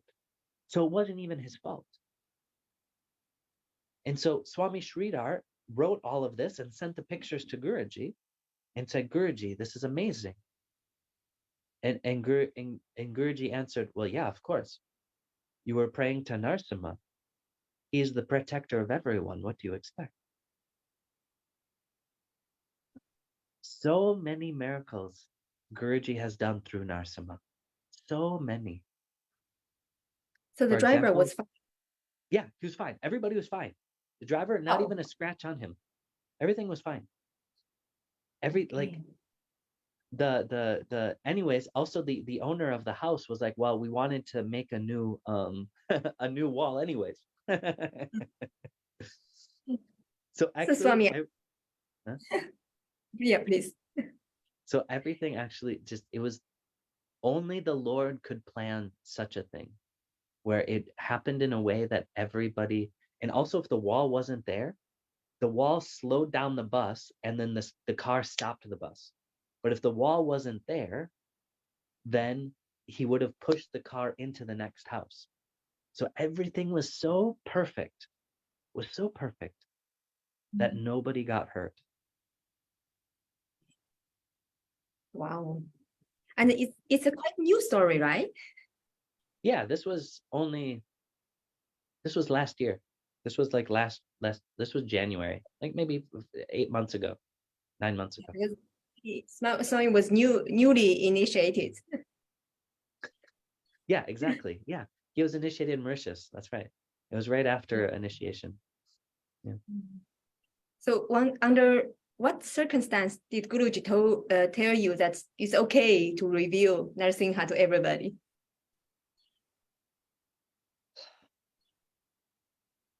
Well, Guruji said I could not show anybody until Guruji leaves his body. This was the plan. And so originally, Narsimha would still be secret right now. But on my Swami initiation day, all of the years, okay, see, it sometimes, okay, sometimes when the Swamis are being initiated, they have abhishekam on them, just like a murti, okay? And sometimes the Swami will have a murti on their head. Like Swami Keshava had Gayatri Ma on his head. This was, to place her Shakti inside of him. And so for all of the years that, excuse me, for all of the years that Narsimha was secret, I had this secret desire that that Narsimha would be on my head during the Abhishekam, because how could I get initiated as Swami without him? Okay. And so Guruji says, okay, I'm going to make you a Swami now. And he had Swami Akash and I, because Swami Akash was becoming a Rishi on the same day, he had us walk around the tent at Navaratri in SPN 108 times. So this took like 3.5 hours. And so we were walking around. And hi, Tulsi. And the whole time I was praying to Ma, I don't know how, but please make it so that Narsimha can be on my head during the Abhishekam, please. And so I brought Narsimha, I brought the box, it was locked. And I'm ready for the Abhishekam, and Guruji walks in, and all of the appointed Swamis were there. And Swami Revati was holding the box. And Swami Revati was the few that knew it was Narsimha, but he didn't know. He knew it was Narsimha, but he had never seen him. And Guruji looks at Revati and he goes, "What's he doing here?" And Revati just shrugged and he pointed at me. And I said, "Will you please let him be on my head for the Abhishekam?" And Guruji, and my heart stopped, because I didn't know what Guruji's going to say, And Guruji, he looks at me and he's so sweet. He goes, "But they can't see, the Swamis." And I said, "But maybe you can let them see?" And he goes, "Okay." And it was like, oh, oh, oh. And then we pulled out it grabbed the box, I unlock it, and when I open the box, it was amazing. I'm on the ground and they're all like standing above me, and I open the box and they all go, "Oh!" And Guruji goes, "Oh!" He goes, "Wow, oh, oh, feel the energy, wow!" And Guruji said, "Look, look, look!" And Guruji had goosebumps. He goes, "Oh, wow!" Oh. And he goes, "Okay, okay, okay, okay, okay." And we put him on my head, and they start the Abhishekam. Yeah, and I'm thinking, this is it. After the Abhishekam finished, until Guruji leaves his body, which let's hope is many, many, many, many, many years, nobody will see him. Only the appointed Swamis have seen him. Finished. So we finish, and I put him back in the box and I lock it. And we sort of go inside the back of the tent, and Guruji, he goes to grab my initiation clothes, and he goes to bless them, and he goes, "Well, where's Narsimha?" I say, "He's in the box." He says, "Well, get him out." And I say, "Okay." So I open it, and he blesses my clothes with them, and he says, "Okay," and he starts dressing me, and I lock him up again. But now more Swamis are coming, and also like Anantajita Das and Pankajānanda, they come also. And also Akash comes. And Guruji has his red clothes, and he goes, "Where's Narasimha?" I said, "Well, he's in the box." He said, "Well, get him out." And I said, "Okay." So I opened the box in, and he blesses Rishi Akash is close with him. And I said, "Amazing." And now that there's more guys, they're there. So I say, "Look, look, look, look." And of course they all know that there's a secret Murti. And they see me being crazy, right? Like Guruji's putting the tilaks on me, but I'm not even paying attention to Guruji. I'm just like, "Look, look, look." Yeah. And they're like, "Is that him?" I say, they're like, everybody's freaking out. Yeah. And then I said, "Okay," I put him back. And then Guruji goes, and Guruji says, okay, let's go.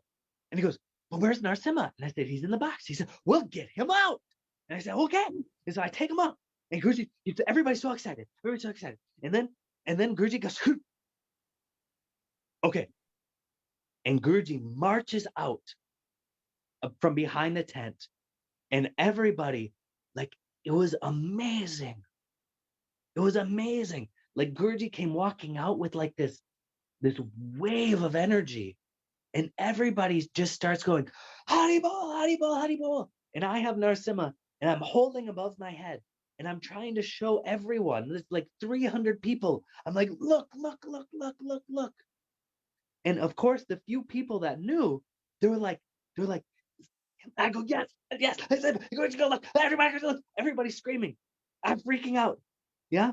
And then we have to finish the initiation. I'm holding him, and there's this one person, there's this one person in the front row, and they knew about him, and they look and they go, and I have and Pankaj took the perfect picture. For a millisecond, I give this look like, look at him, because after today finished, I don't know how many years nobody will see him.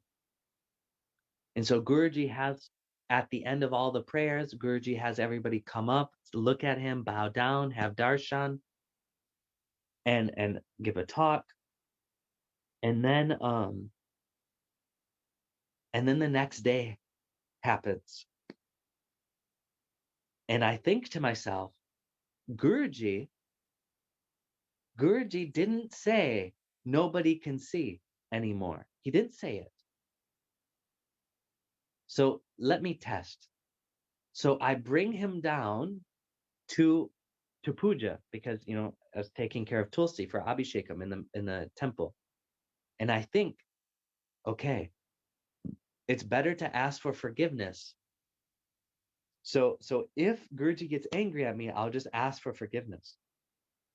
So I bring him down, and we do Abhishekam, and the people come, they bow down, they have darshan, and I bring him back to my room, and I'm waiting. But Guruji doesn't say anything. He sees me, he doesn't say anything. And I think, oh, maybe nobody told him. But okay, he doesn't know. So I bring him another day. And I'm waiting for him to be like, "Why are you bringing him down? I heard you bring him down." 1 day, 2 day, 3 day, 4 day, 5 days, 6 days, 7 days. Guruji says nothing. And finally, it's Sunday prayers. And Guruji comes down, and I think this is it. He's going to see Narasimha, and either it's going to be okay, or I have made a big mistake. One or the other. So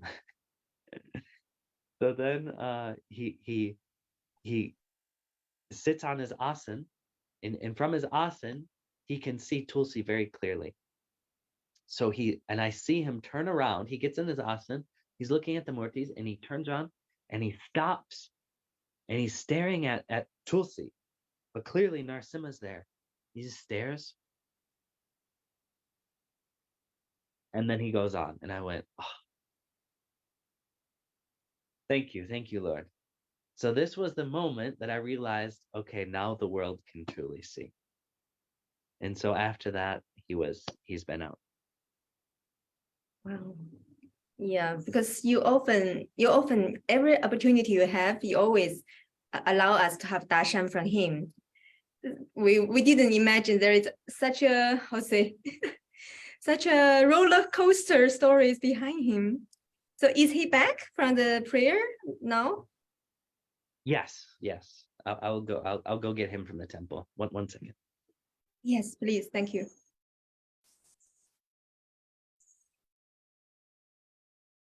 好的，那我们的今天的节目的时间也差不多了。那等尊者回来之后，我们会接受到 Narasimha 的达善。那在这之后呢，我会邀请大家，如果方便的话，打开你的视频，也会请我们的现场支持，邀请大家解除静音。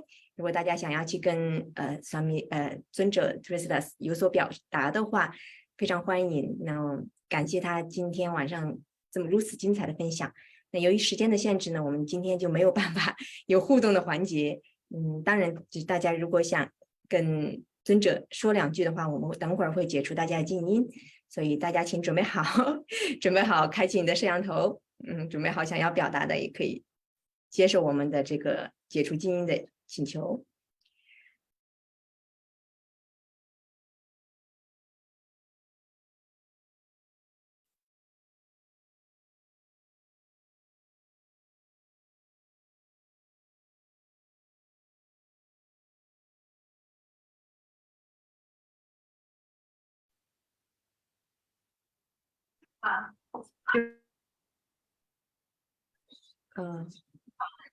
是现在先静音大家，等会儿等我们接受完这个 Narasimha 的达善之后，再邀请大家解除静音。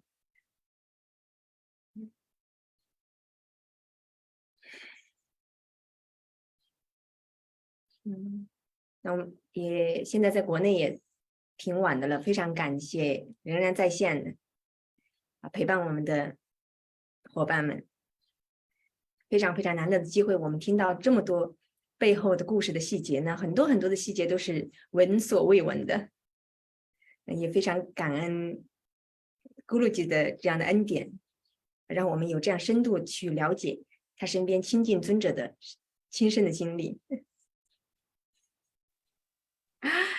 Okay.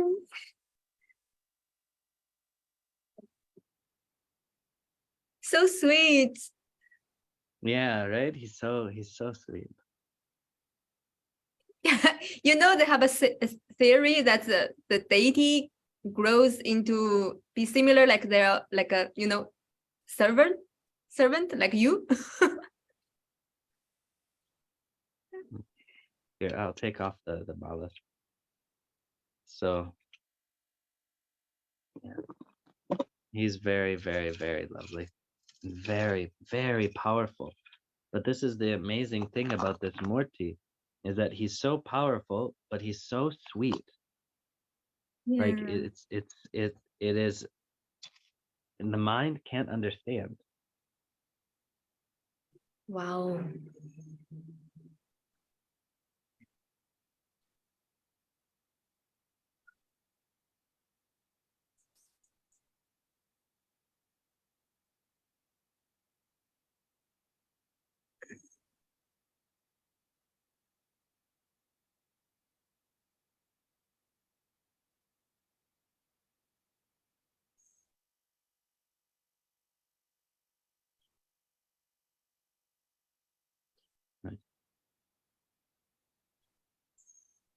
There was there's do you know what the we're all very sweet. You know the Narasimha Kavach? Yeah, the prayer. Yes, my favorite. Oh yeah, nice, mine too.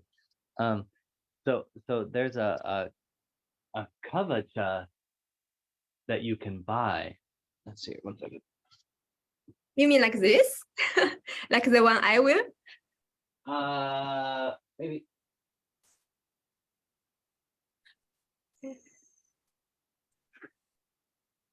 Okay. This one? Yeah, exactly. Yeah, exactly. Yeah. So yeah, exactly. You see, you will have. So basically, you see, Narasimha is the form of the Lord that protects. Yeah, his devotee. Yeah, very nice, very nice. So we make some here, and what we did, or what we do, is we put some tulsi that was offered to Narasimha inside, and some kumkum, and some rice, and the mantra Ugram Vira Mahavishnum Dwalitam Savatomukam Narasimham Visnambadram Ritum Ritum Namamiham. We write it and we put it inside. Yeah. So there was for the first last year, for his birthday, his Jayanti, we did a 24-hour yagna. And it was very nice. And so one of the people, we had the kavachas on the altar to be blessed. And one of the people bought one, and then she's from the Ukraine. Yeah, she lives in America, but she's from the Ukraine. And so she had a feeling it's not for her. And she asked, can I give it to somebody else? I said, yeah, of course, it's for anybody. I said, okay. And then the war started. Yeah. And the Ukrainians asked Guruji what they should do. And Guruji said, chant the Narasimha Kavacha. This will help you. And so one of the devotees of Guruji, her son, was being forced to go to war. Yeah. To go defend Ukraine. And they were praying and praying and praying, but he was drafted and he had to go. And so this devotee who lives in America sent him the necklace, yeah, the kavacha. Kavach means armor. And said, wear this, it will protect you. And so he's wearing it. He goes through the training. He's praying. Everything is going, like he's going to go to war. And he's even on the bus. He's leaving the training camp. He's on the bus, about to drive to go to the front lines. And the sergeant stops the bus, walks onto the bus, does not look at anybody, only to him, and says, you, come with me. Your mother needs you. It's not time for you to go. If we need you, we'll call for you. And he took him, without looking at anyone else, took him and walked him off the bus and sent him home. So he never had to go. And he wrote to this devotee here, he said, I know it's because of this necklace you sent me. So the grace, imagine this. The grace starts from Guruji, flows through Narasimha to this necklace. Amazing, huh? And this is what I mean when I say Guruji, he never does anything half-hearted. Everything Guruji does is the most powerful, the most intense. And that's why, like, I really believe we take Guruji for granted, because he gives us so much so easily, all of the time.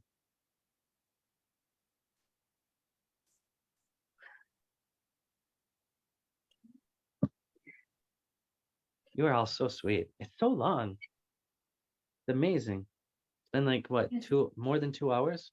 And you're still. Yes, it's already well, like 50 minutes beyond the planned time. And we know that you're not well, and you still share so much with us. And we definitely don't want to drag it too long. So maybe we just take this opportunity, like everybody, if you are it's convenient for you, you can open your camera and we will invite you to unmute yourself. You can commute with Swami Tulsidas the way you want.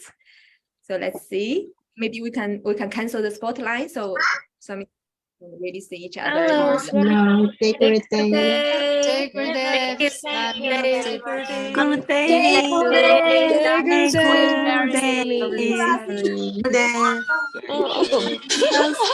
Thank you. Very good day. Wow, Narasimha. So sweet. Jai Gurudev. Jai Gurudev. Jai Gurudev.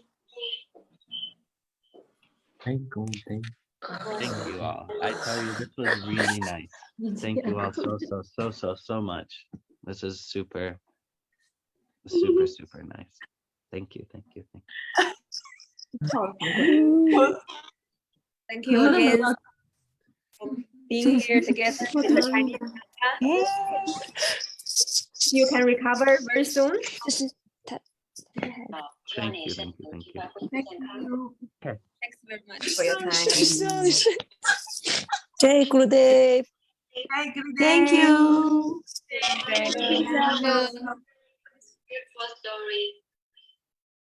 没有跳，走了，离谢了。我是全球直播的。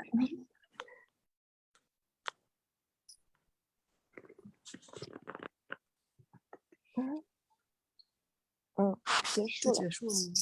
晚安，小伙伴们。晚安。晚安，